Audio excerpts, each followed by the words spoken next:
Hi everyone, welcome to Model Walk Explained. Tonight's story is called Close to You, Close to Losing Control. Our model will be portraying a young woman named Mendoza. Mendoza has been secretly in love with her cold and mysterious neighbor Hidalgo for a long time. She always thought she would be stuck watching him from a distance. One accidental Wi-Fi connection pulls them into a dangerous and heated connection. Flirtation, provocation, and loss of control twist together as they step over line after line, drawn to each other against their better judgment, until the balance of power in love quietly starts to shift. Mendoza and Hidalgo live in the same apartment building, just one door apart. She is 5F, flat 4. He is 5F, flat 5. On paper, they are simply neighbors. In reality, he lives in a unit owned by his wealthy family, complete with a private parking spot, while she is the tenant who pays rent on time every month. Their windows open onto the same old balcony, the concrete chipped, the railing paint peeling. Every night, when they pull their curtains aside, it feels as if they are quietly stealing glances into each other's world. Mendoza never dared call it love. She was simply used to writing late at night with her laptop open, and every time she paused to think, she would see the soft yellow glow from Hidalgo's room. He sat at his piano, his silhouette swaying with the music, the notes drifting into her room through the night breeze. Her pen would stop mid-sentence, without her noticing. Sometimes in the afternoon, when he pushed open his window, his hand would accidentally brush against the white shirt she hung on the railing. He always said a faint sorry, but his fingers never left the fabric too quickly, and his eyes lingered just a second too long before he pulled them away to everyone else. He looked detached, like nothing in the world could truly move him. But she sensed something quieter beneath it, someone who had seen too much. Mendoza, 24, worked part-time and wrote freelance articles that rarely had her name remembered. She preferred falling in love with fictional men rather than real ones. Fictional men never rejected her. They never said, "You're not my type." She kept a journal far too meticulously. If she dreamed of Hidalgo, she wrote down which shirt he wore, which hand brushed hers. She hated her own detail obsession, yet couldn't stop. What finally broke their silent boundary was one night. Her internet suddenly cut out right before a deadline. She opened her Wi-Fi list and froze when she saw a new network name. Welcome_Mendoza full signal unlocked. She clicked it on instinct. Her internet returned instantly. Only one person came to mind the next night. While she hung laundry on the balcony, she looked up and saw Hidalgo at the opposite end. He lifted his chin in greeting, holding his phone loosely in one hand. "Connection working well?" he asked. "Did you rename the network?" She tried to sound calm. "If you don't like it, I'll change it," he said, leaning against the rail. "Your Wi-Fi password is too easy anyway." Her stomach tightened.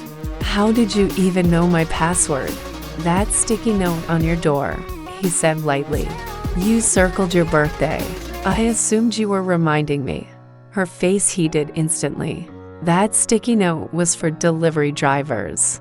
The circled date was her move-in reminder, nothing more. "You know that's rude," she said, voice trembling despite her effort.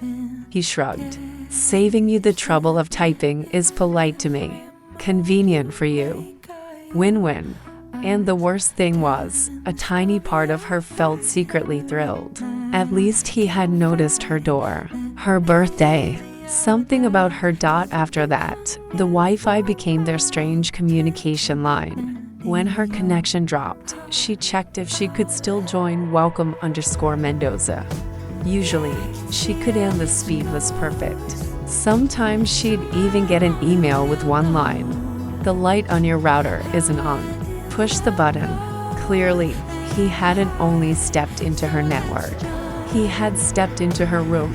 She tried to ignore it until one night she caught him on the balcony. "Did you go into my apartment?" she asked, meeting his eyes directly. He didn't deny it. He only smiled slowly. "You finally asked. This isn't funny," she snapped. "Did you read my drafts?" "My journal?" "Your draft," he said, moving closer, only a little. "The journal? No. That lock is harder than your Wi-Fi."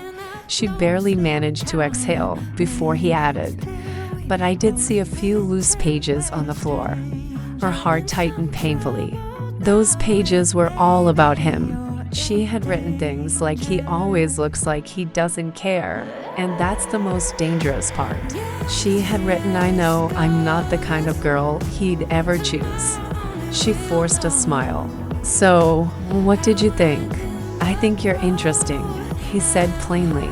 "Most people who like me only whisper about it. You write it down and leave it by your pillow." She expected humiliation. Instead, calm washed over her. For the first time, she didn't look away. "And you?" She pushed. "You let me use your Wi-Fi. You renamed it. You walked into my room. If I bother you so much, you could just block me." That hit him. His expression flickered caught. "So, what are you thinking?" She pressed, stepping close enough to feel his breath. "If you think I'm annoying, say it now. I won't look at you again." The balcony was narrow, their bodies almost touching. He watched her with something between caution and surrender. "You know, Mendoza," he said quietly. "You're not my type." The words landed like expected. Her heart dipped, but she didn't step back. Instead, she remembered a line from a movie and forced a small smile. "That's fine," she said softly. "You won't find anyone more interesting than me." The moment the words left her lips, even she was shocked. She had never spoken like this, never. But something about being invaded, exposed, and challenged had ignited a reckless courage. Hidalgo stared at her, stunned for a few seconds, as if seeing her for the first time. Then he laughed a low, dangerous sound. "Are you sure?" he asked. "You want to provoke me like that?" "You started it," she replied. The following weeks became a strange game. He smoked on the balcony shirtless, letting the smoke drift into her room until she slammed her window shut. He tapped on the wall past midnight, then texted, "Can't sleep. If I play, will it bother you?" She replied, "Yes." He wrote back, "I'll play quietly." He did and single quotes T. One night, she returned home tipsy, swaying slightly. He caught her at the door, frowning as he took the keys from her hand. "You walk home like this alone?" "No one to walk me," she said, leaning on the wall, smiling coldly. "You're not my type." His jaw tightened instantly. She felt a sting of satisfaction. He brought her into his apartment, set her on the sofa, poured her water. She watched him move around this world she had only seen through a window. Car keys, cologne, an expensive tie tossed on a chair. "You may like me," he said suddenly. Back turned. "But don't pretend you understand me." She laughed softly. "You may toy with me, but don't pretend you're above me." He turned. Their eyes locked. The air tightened. He walked toward her, took the glass from her hand, set it down, leaned close to her ear. "Have I toyed with you?" he whispered. His breath grazed her skin. She shivered. She knew this distance was dangerous. One step closer, and the line would vanish. But she didn't pull back. "Every time you come close," she murmured, "you walk away." "Isn't that playing?" He watched her for a long second.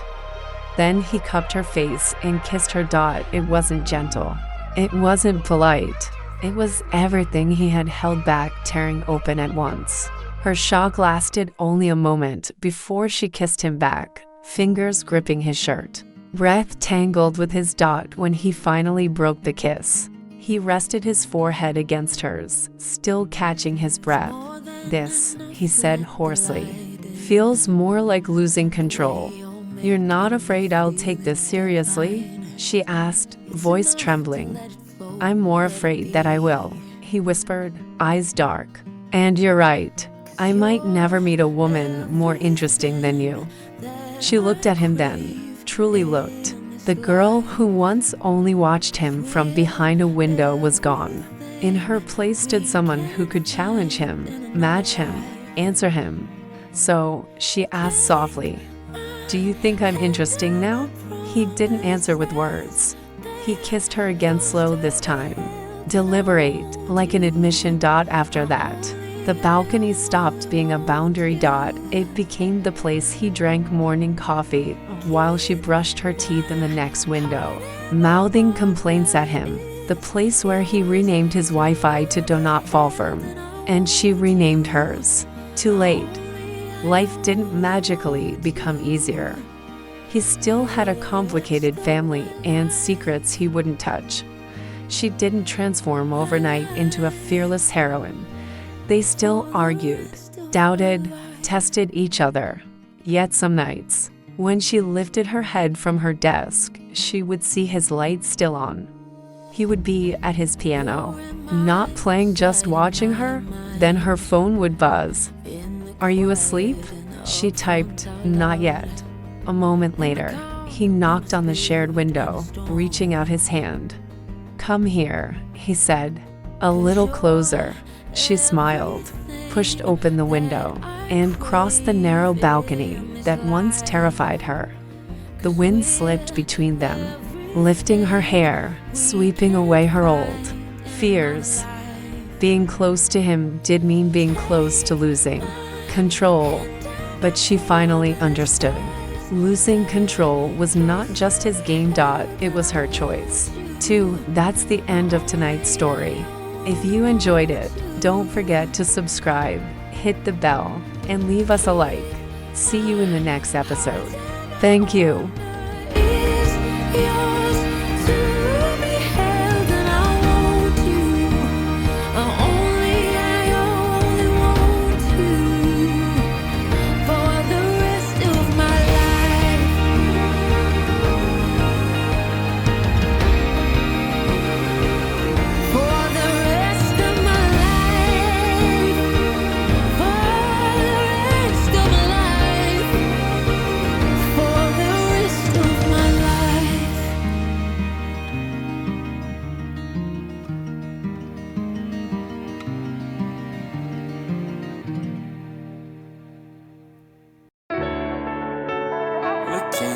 We can,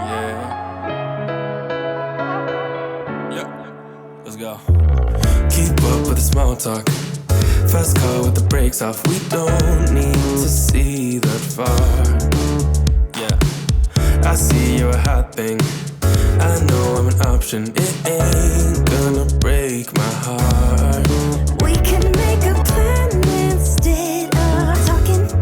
We could check the vibe up in the room. Just saying I'm not one to just talk, babe. So tell me what we gonna do. You wanna pull up with your friends and then come over. Cause I don't feel like sending one more text. Come over. No plans on the weekend. Sounds good, what's the move then? You try